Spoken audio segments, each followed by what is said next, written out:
en primer lugar, yo creo que es importante hacer una aclaración especialmente al viceministro que nos acompañó hoy, y es que la ley 1448 sí viola el principio constitucional de la doble instancia, que es el artículo 31 de la Constitución. Al campesino o al propietario, a cualquiera que tenga una tierra, solo le queda el recurso extraordinario de revisión, y la revisión no es segunda instancia. Adicionalmente, han habido unos casitos que se expusieron aquí por parte del viceministro y por parte del director de la unidad, que yo tengo que aclarar, y lo digo porque he tenido desde el primer debate hace un año las mismas diferencias. El caso del Toco. Quienes invaden el Toco son miembros del ELN. Yo hablé con la hija de su propietario, no le quisieron inscribir el predio, siendo que fue comprado por el INCORA después del año 91, creo que fue como en el 94, 95, vendido por físico agotamiento de su padre, que no soportó más invasiones y más amenazas de secuestro y abigeato. Ella lo quiere inscribir y no se lo aceptan.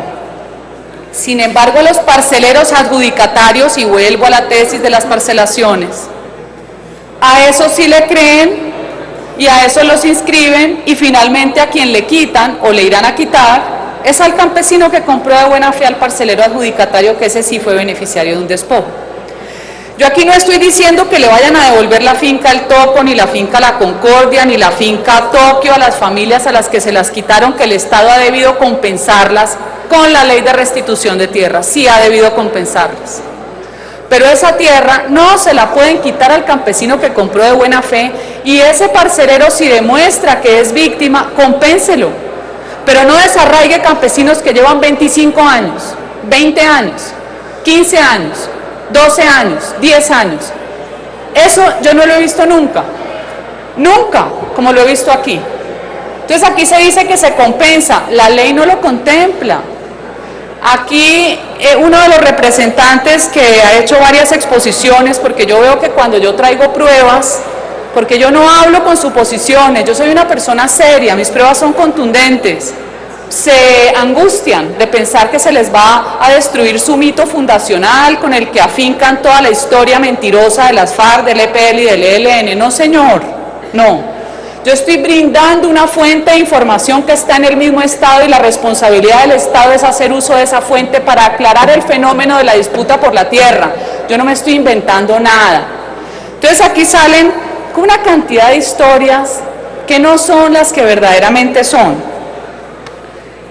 En el predio específicamente de lo que estábamos hablando, aquí trajeron a colación el predio La Concordia. Me impresiona cómo omiten el asesinato de 7 trabajadores por parte del ELN a manos del cura de la Teología de la Liberación, que aquí se los nombré. Creo que es Alfredo de la Fuente Recio. Ah, no, aquí dicen que unos campesinos invadieron y tomaron posesión. No, señor. Esos eran frentes populares, incluso creo que el ELN usaba el nombre de embriones de poder local. Y tengo declaraciones de jefes de frentes populares que me dicen que a partir de esas invasiones se derivaron varios frentes del ELN. ¿Por qué desconocen esto en Tokio? ¿Por qué desconocen esto en La Concordia? ¿Por qué desconocen esto en el Toco? Escribamos la verdad como es, porque es un derecho universal. Aquí hubo guerrilla y claro que hubo paramilitarismo y hubo despojo de los dos, pero no miremos por un solo ojo, que eso no le hace ningún bien a este país. En el caso de La Concordia, el señor vende y la unidad no le registra el predio porque dice que no hay nexo causal entre los 7 trabajadores muertos y la venta de la finca. Para mí eso es inadmisible. No sé si para ustedes sea normal, para mí no lo es. Nuevamente, no es para que el señor vuelva y acceda a una finca que ya está parcelada o revendida, es para que se le compense porque es su derecho. La Cotorrita, Insisto, señor director, no hubo desplazamiento en La Cotorrita, es falso. Hoy tengo el corazón desgarrado porque la familia Serna se fue a vivir a un puente, porque la sacó el ESMAD, la familia que ustedes vieron aquí, que no tenía ni colchones donde dormir. En el caso del Toco, como les decía,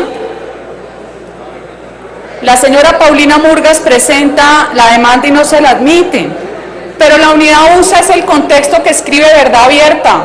Para mí el contexto de Verdad Abierta no es un contexto fidedigno, está ocultando la verdad de las invasiones del ELN y del EPL.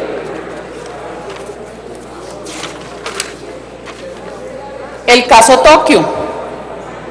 Todo eso que vieron de San Alberto son fincas prósperas no muy grandes, no terratenientes, como dicen aquí, no, 120, 140 hectáreas, no eran fincas grandes, no eran fundos, que entra el ELN y el EPL y después cuando hay cambio de control territorial, yo no voy a negar aquí lo que es obvio en la guerra, cuando entra un grupo nuevo lo que hace es asesinar a quienes considera auxiliadores, y eso fue lo que sucedió en la masacre de Tokio, que sí existió.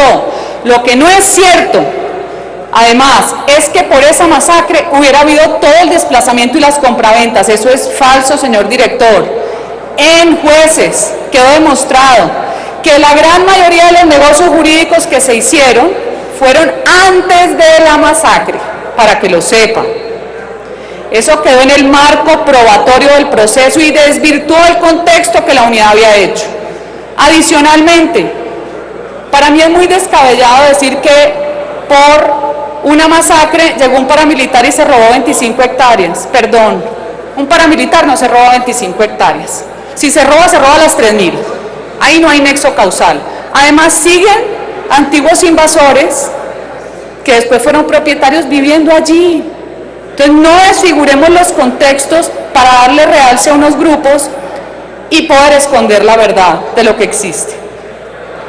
Yo he tenido muchas discusiones con el director de la unidad, especialmente por San Alberto, porque yo vi cómo recogieron la información y cómo la ocultaron. En San Alberto, todos los de las parcelaciones, la Carolina, la misma parcelación Tokio, esta otra parcelación que se me escapa el nombre en este momento, la Carolina de Guerrero, no, de la Fragua no, ahora se me escapa, siempre fue el patrón idéntico. No inventen cosas que no existieron. Y me acusan que porque yo digo que es que hay vagos y hay avivatos. Sí, señor, aquí hay mucho avivato. Y avivato que es amigo. Y entre amigos el uno le reclama al otro y la unidad le cree y la unidad no corrobora la información ni contrasta las pruebas. Esa es mi crítica. Y tengo las pruebas que las presenté aquí. Por ejemplo, yo les mostré una realidad a ustedes que es innegable. Y yo sí considero que es importante aclarar que en ningún momento estoy pretendiendo descalificar per se, pero sí busco y seguiré buscando que se haga justicia a los campesinos que la ley hoy trata de criminales. Entonces, si el campesino va a denunciar a la fiscalía al reclamante, es un criminal. No, señor. La justicia significa equilibrio. Y gran parte del problema de la lucha por la tierra aquí es que han habido mentiras recurrentes. Se requiere una modificación de esos aspectos fundamentales de la ley que hoy en su aplicación y en el curso de este proceso transicional obviamente han evidenciado falencias que están generando más desigualdad y diferencias y conflicto campesino contra campesino. Yo no quiero ver eso en el campo colombiano, donde ellos ya vivían en paz. No podemos olvidar que en el fenómeno de las parcelaciones no siempre fueron grandes terratenientes. Miren bien, los que tienen esas ideas, ¿saben cuál es la mejor reforma agraria? La herencia. Que me lo digan todos los que son de provincia, que tengan una finca a ver qué les queda para sus nietos. Entonces no digan mentiras.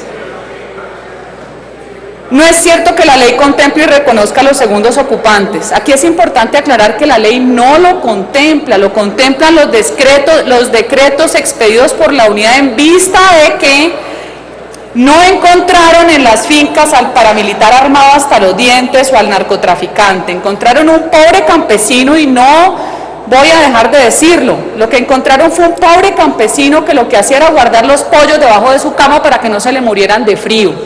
Cuando se encuentran que le van a quitar eso a un pobre campesino, cuando empiezan a generar una crisis humanitaria sin precedentes, es que sacan estos decretos y nuestra propuesta es que queden incorporados a la ley. Aquí el juez es el que tiene que decidir, primero, que quien es comprador goza de la buena fe simple. Ese cuento de la culpa hay que quitárselo al campesino. Esa es una carga que él no tiene por qué llevar.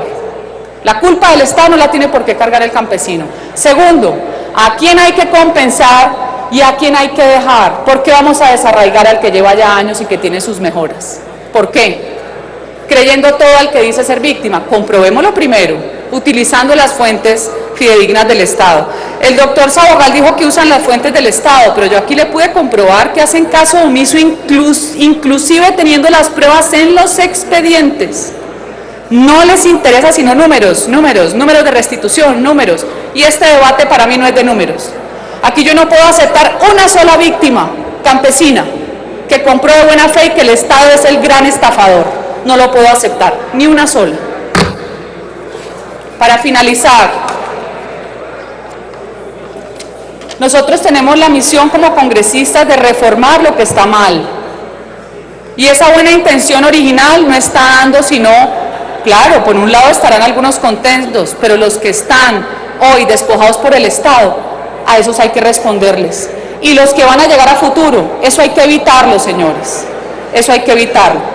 Yo, señor presidente, acojo la intervención de Regina, de la representante Regina, para que usted se sirva a disponer lo pertinente para crear una comisión de seguimiento de la Cámara de Representantes y podamos de primera mano tener la información y poder hacer las reformas que sean necesarias.